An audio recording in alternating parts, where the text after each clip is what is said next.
శ్రీమాత్రే నమ. జయ గురు దత్తాత్రేయ నమ. ఈ వీడియోలో మనం సింహరాశి వారు ఏ వృత్తిలో బాగా రాణించగలుగుతారు, వీళ్ళ జీవితంలో ఏ సంవత్సరం తర్వాత అంటే వీళ్ళ ఎంత వయస్సు తర్వాత జీవితంలో స్థిరపడతారు, ఏ రత్నం ధరించడం వల్ల, ఏ రుద్రాక్ష ధరించడం వల్ల వీళ్ళకి అనుకూలంగా ఉంటుంది అన్న విషయాన్ని మనం ఈ వీడియోలో చర్చిద్దాం.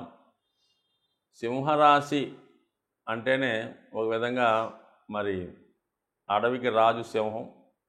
ఈ రాశి వారు కూడా మరి సింహంలాగే రాజ్యాధికారాన్ని కోరుకుంటూ ఉంటారు. అంటే వాళ్ళు మన కాలమాన పరిస్థితులను బట్టి ఈ జాతకాలు అంటే ఈ జ్యోతిష్య సంబంధించిన శాస్త్రం కూడా దేశ కాలమాన పరిస్థితులను బట్టి ఆధారపడి ఉంటుంది తప్ప ఇది అన్ని వేళల అన్ని దిక్కుల ఒకటే శాస్త్రంగా ఉండదు. ప్రాంతాన్ని బట్టి ఇది మారడం జరుగుతూ ఉంటుంది. మరి ఈ రాశిలో ఉన్నటువంటి నక్షత్రాలు పరిశీలిస్తే మఖా నక్షత్రం, ఉబ్బ, ఉత్తర. అంటే ముఖ్యంగా మఖా నక్షత్రం అన్నది పితృదేవతలకు సంబంధించింది. అంటే మీ యొక్క పూర్వీకులు పితృదేవతలు అంటారు, వాళ్ళకు సంబంధించినటువంటి నక్షత్రం మరి ఇది ఈ మఖా నక్షత్రం. ఈ నక్షత్రానికి సింబలం ప్రతి నక్షత్రానికి సింబల్లాగా రాజదర్బారు అంటే ఒక సింహాసనం, అటు 10 మంది ఇటువంటి ఉన్నటువంటిది. అంటే ఏదో సినిమాలో చూపించినప్పుడు రాజదర్బార్ అన్నది ఈ గుర్తు. అంటే ఒక రాచరికానికి, రాజ అధికారానికి, వారసత్వంగా వస్తున్నటువంటి పదవులకి ఈ నక్షత్రం కారణం అవుతూ ఉంటుంది. సో ఏదైనా ఇది ఒక అడ్మినిస్ట్రేటివ్ క్వాలిటీస్ కలిగి ఉండి రాజ్యాధికారం పొందేటువంటి అధికారాన్ని ఈ రాశులు కలిగి ఉంటారు. దాని తర్వాత వచ్చినటువంటి పుబ్బా నక్షత్రం.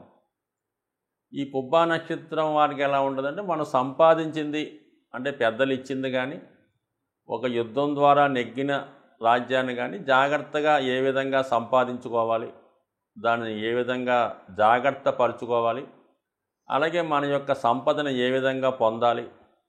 అంటే ఒక అధికారం వచ్చిన తర్వాత అంటే ఒక ఉద్యోగం, ప్రస్తుతం ఉద్యోగం వచ్చిన తర్వాత వివాహం, సంతానం, దానికి సంబంధించిన ఎంటర్టైన్మెంట్ ఇవన్నీ కూడా శుక్ర నక్షత్రం అంటే పుబ్బా నక్షత్రంలో ఉంటాయి.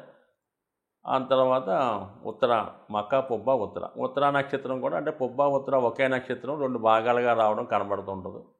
ఈ ఇద్దరికి కామన్గా ఒక సింబల్ ఉంటుంది. బట్ నక్షత్రాల కోసం తెలుసుకున్నప్పుడు దాని గురించి క్లియర్గా తెలుసుకుందాం.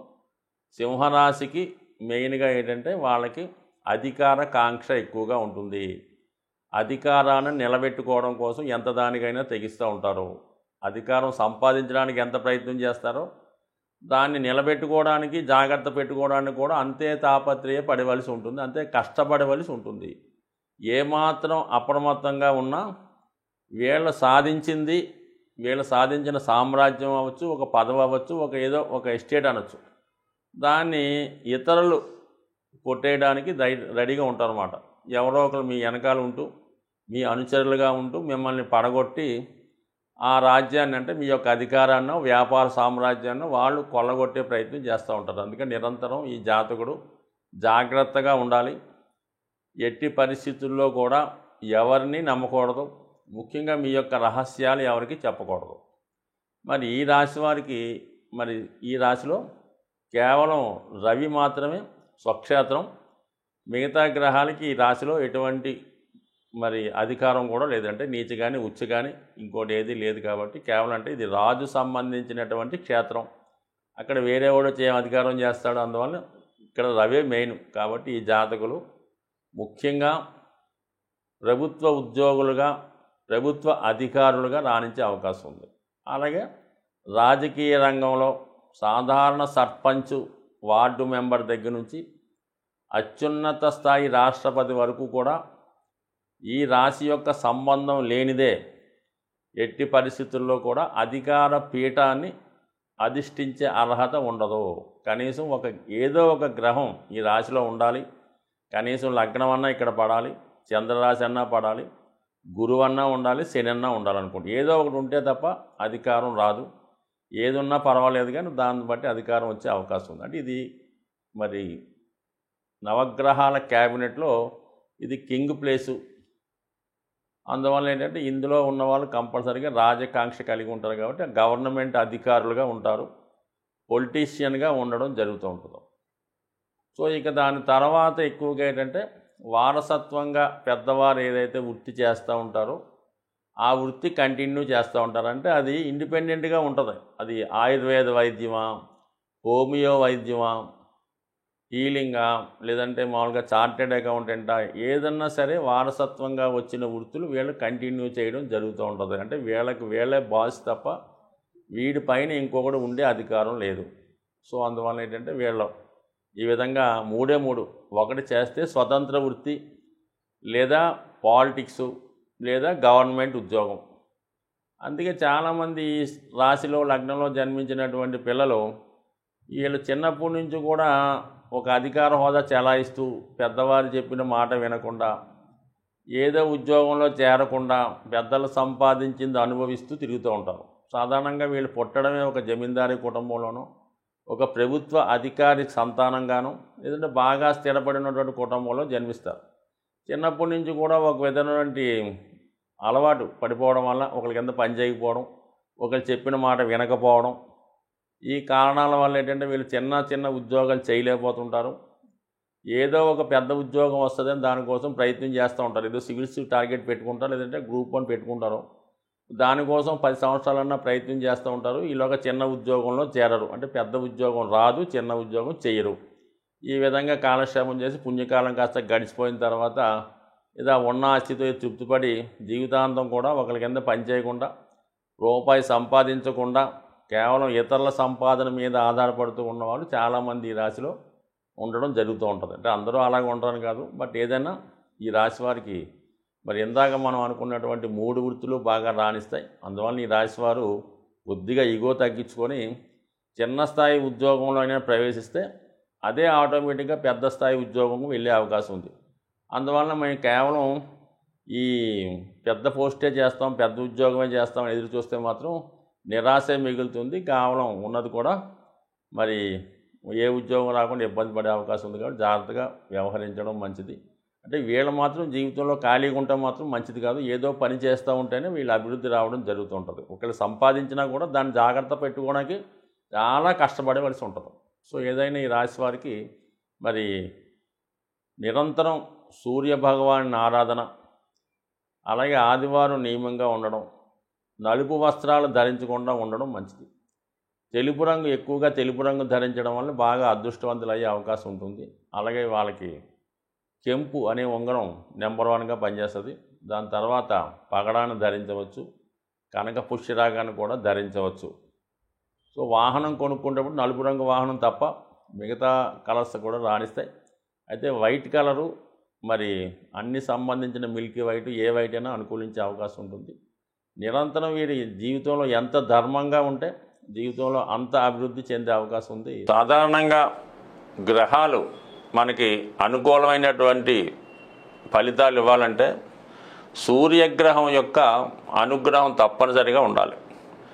జాతకంలో సూర్యభగవానుడు ఎంత బలంగా ఉన్నా మన దైనందిన జీవితంలో గోచారంలో సంచరిస్తున్నటువంటి రవి యొక్క సంచారాన్ని బట్టి కూడా జాతకుడి యొక్క ఫలితాలు ఆధారపడడం జరుగుతూ ఉంటుంది. ముఖ్యంగా ప్రతీ నెల సూర్యభగవానుడు ఒక రాశి నుంచి ఒక రాశికి మారడానికి ఒక సంక్రమణంగా మనం పెద్దలు నిర్ణయించారు.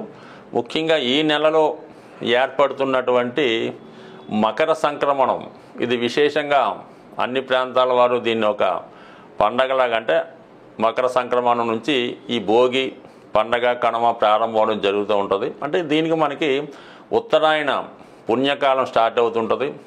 మరి ఈ సమయంలో ఏ పని చేపట్టినా అది మంచిగా జరిగి దేవతల యొక్క అనుగ్రహం పొందే అవకాశం ఉంటుంది. కాబట్టి మరి ఈ మకర సంక్రాంతి రోజు, అంటే మనకి జనవరి 14వ తారీఖు రోజు మరి విశేషంగా ప్రతి ఒక్కరూ కూడా ఏదైనా ఒక దేవాలయాన్ని సందర్శించి ఆ రోజు సూర్య నమస్కారం చేసుకోవడం కానీ సూర్యుని విశేషంగా ప్రార్థించి ఆ రోజు నియమంగా ఉండడం వల్ల దగ్గరలో ఏదైనా సూర్య దేవాలయం ఉన్నా, లేదంటే రామాలయం ఉన్నా, కనీసం వెంకటేశ్వర స్వామి టెంపుల్ కన్నా వెళ్ళి విధి విధానంగా పూజ చేసుకోవడం వల్ల చాలా వరకు మనకి ఈ సూర్యుని యొక్క అనుగ్రహం ఉత్తరాయణ పుణ్యకాలం అంతా ఉండే అవకాశం ఉంది. ముఖ్యంగా ఇదే వారంలో వచ్చే కనుమ పండుగ రోజు మరి ఏదైనా మీరు గోశాలను దర్శించి అక్కడ ఉన్నటువంటి గోవుల్ని సేవ చేయడం కానీ, ఆ గోశాల నిర్వహణకి మీరు ఏదైనా కొంతవరకు ద్రవ్యాన్ని సమర్పించడం వల్ల కానీ, ఆ పశువులకి ఏదైనా